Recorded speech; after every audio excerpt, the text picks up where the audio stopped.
Welcome to the Tech Egg. Don't get scrambled. Enjoy the video.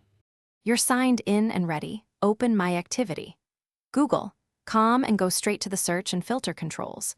Once done, select the date range you want, today, last 7 days, or a custom range, and get ready to narrow results.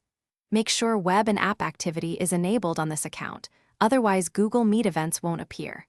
Immediately choose the filter by product control to target only Meet entries, so you don't waste time scanning unrelated activity.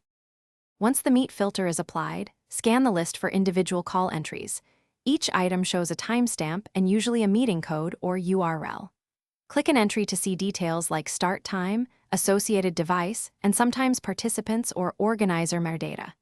If an entry looks incomplete, expand surrounding timestamps. Meetings can split into multiple records. On mobile, follow the same steps from the Google Apps My Activity section. The layout differs, but when you need a permanent copy, use Google Takeout to export Meet activity as part of your Google Data Archive. Choose the date range and download the resulting file.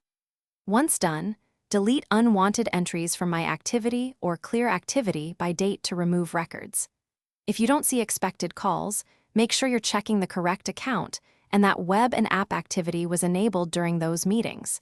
Meetings hosted by others may not appear, so verify organizer details if entries are missing.